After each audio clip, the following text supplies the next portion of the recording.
중국 축구 또 귀화 카드에 손을 댔습니다. 이번엔 아약스의 21살 미드필더 키안 피츠짐. 그런데 여러분, 이게 과연 희망입니까? 아니면 또 하나의 절망입니까? 정말 믿기지 않아요.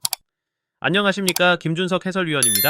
오늘은 중국 축구가 왜 아직도 제자리 걸음만 하고 있는지 그 중심에 선 피츠짐 사태를 함께 들여다보겠습니다.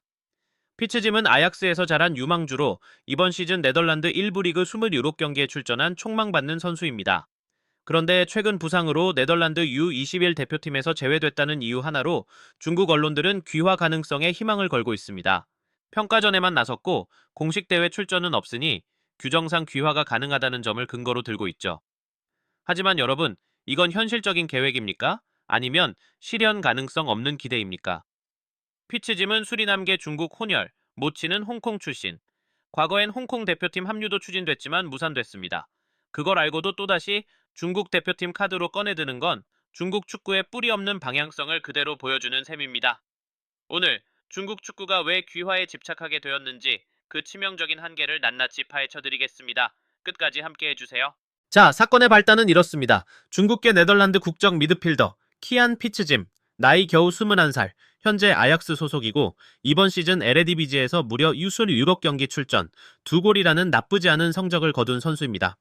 게다가 용 아약스, 그러니까 아약스의 2군 팀에서도 통산 100경기 이상을 뛴 경험이 풍부한 유망주예요. 수비형 미드필더를 기본 포지션으로 하지만 공격과 수비 모두에 기여할 수 있는 멀티 자원이라는 점에서도 평가가 높습니다. 그런데 바로 며칠 전 네덜란드 21세 이하 대표팀이 UEFA U21 챔피언십 본선 명단을 발표했는데요. 그 명단에 피츠짐의 이름이 없었습니다. 이유는 간단합니다. 부상 때문이에요. 사실 피츠짐은 올해 3월 이탈리아와의 평가전에서 출전한 이력이 있습니다. 하지만 평가전은 공식 대회가 아니기 때문에 FIFA 규정상 국적 변경이 가능한 상태라는 얘기가 됩니다. 바로 이 지점을 중국 언론이 놓치지 않았습니다. 명단 제외 소식이 발표되자마자 중국 매체들이 일제히 이렇게 보도합니다. 아직 중국 대표팀에 데려올 수 있다. 귀화 가능성 살아있다. 피츠짐을 대표팀 자원으로 만들자. 정말 여러분, 이거 심각하지 않습니까? 지금 중국은 자국 유소년 시스템을 키우는 데에 신뢰를 전혀 갖지 못하고 있습니다. 한 선수가 부상으로 대표팀에서 빠졌다는 이유 하나만으로 바로 귀화로 데려오자는 얘기가 나온다는 건 그만큼 중국 축구가 자기 색깔을 포기하고 있다는 방증이에요.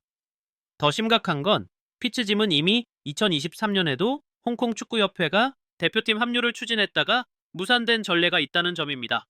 그런데 이번엔 중국 본토 대표팀에 넣자는 겁니다. 계속해서 실패한 귀화 프로젝트를 되풀이하려는 시도, 도대체 어디까지 가려는 걸까요? 물론 피츠짐 개인의 실력에는 의심의 여지가 없습니다. 아약스라는 유럽 명문 클럽에서 유소년기를 보냈고 벌써 네덜란드 1부 리그에 안정적으로 출전하고 있는 선수니까요. 하지만 문제는 이런 선수를 중국 대표팀의 희망으로 삼으려는 그 태도입니다. 시스템으로 키우는 축구가 아니라 외부에서 끌어오는 축구. 이 방식은 이미 수차례 실패했습니다. 중국 축구는 2010년대 중반 이후 브라질 출신 선수들을 대거 귀화시키며 대표팀 전력을 강화하려 했지만 그 결과는 다 아시다시피 월드컵 본선 실패입니다.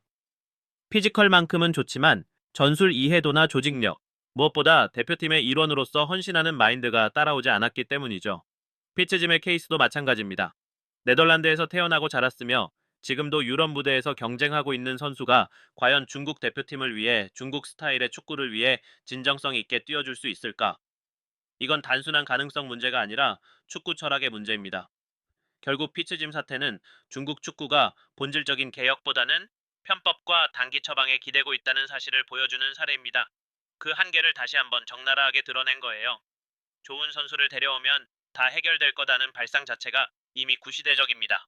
여러분, 축구는 시스템이고 철학이고 문화입니다. 오늘 이 피츠짐 사태는 단순한 이적 뉴스가 아니라 중국 축구의 방향성과 깊은 문제를 상징하는 시그널입니다.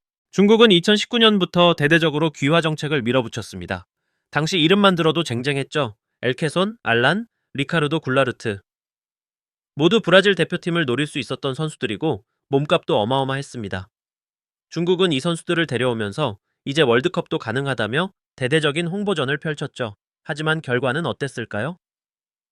이게 실력입니까? 이게 전략입니까? 귀화 선수들이 뛰었지만 중국 대표팀은 그 어느 때보다 무기력했습니다. 이유는 분명합니다.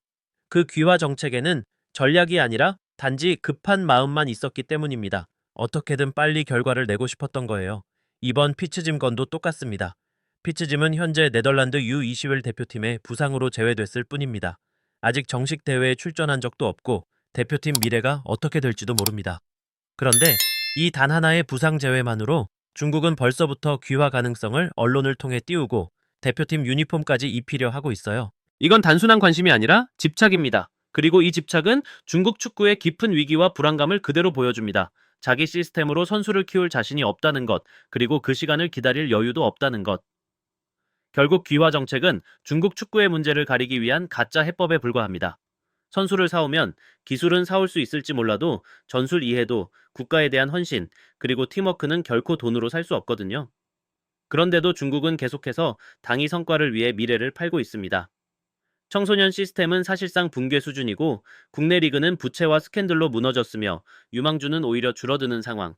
이런 구조에서 아무리 해외 출신 선수를 데려와도 그게 뿌리 없는 나무라는 걸 왜 아직도 모를까요? 피츠짐 케이스는 결국 귀환 묘수라는 환상에 중국이 여전히 빠져 있다는 걸 말해줍니다. 이건 전략이 아니라 절박함입니다. 그리고 그 절박함은 이제 중국 축구를 더 깊은 수렁으로 끌고 가고 있습니다. 좋습니다. 이제 한번 가정해보죠. 피츠짐, 정말 귀화해서 중국 국가대표 유니폼을 입었다고 칩시다. 그럼 과연 중국 축구가 달라질까요? 절대 아닙니다. 전혀 아닙니다. 피츠짐, 분명 좋은 선수입니다. 수비형 미드필더로서 활동량도 많고 패싱 능력도 괜찮고 네덜란드 유소년 시스템에서 제대로 훈련받은 유망주라는 것도 사실입니다.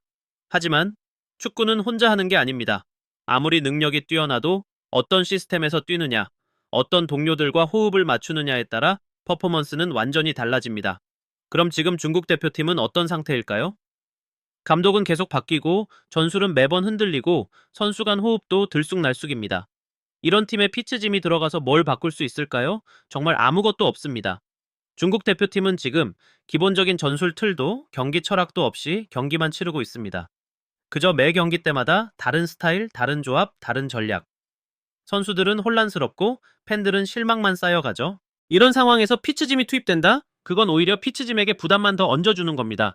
너 하나로 중국이 바뀌어야 해라는 기대를 안겨준다면 그건 잠재력을 썩히는 일이죠.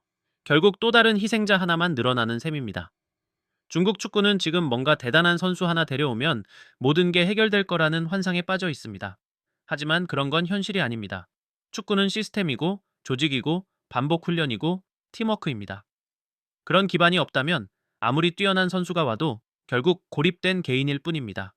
피츠짐, 아무리 훌륭해도 혼자선 절대 중국 축구를 바꿀 수 없습니다. 지금 필요한 건 특급 선수 한 명이 아니라 팀 전체를 바꿔내는 근본적인 개혁입니다. 피츠짐 카드에 기대는 건 또 하나의 땜질일 뿐이고 결국 아무 성과 없이 끝날 가능성이 더 큽니다. 자, 여러분, 오늘 이야기의 핵심은 분명합니다. 중국 축구는 아직도 불을 끄는 데만 급급하다는 겁니다. 불이 난 이유는 돌아보지 않고 일단 꺼보자고 물부터 들이붓는 식이죠. 이번 피츠짐 건도 마찬가지입니다. 피츠짐, 물론 재능 있는 선수입니다. 네덜란드 시스템에서 성장했고 기술적 완성도도 높고 에레디비지에서도 이미 입지를 다지고 있는 젊은 미드필더죠. 그런데 그 재능이 중국 축구 시스템 안에서 꽃을 피울 수 있을까요? 저는 거의 불가능에 가깝다고 봅니다. 왜냐고요? 자기 시스템이 없는 축구는 절대 성공할 수 없기 때문입니다. 남의 재능에만 기대는 방식, 결국은 허상입니다.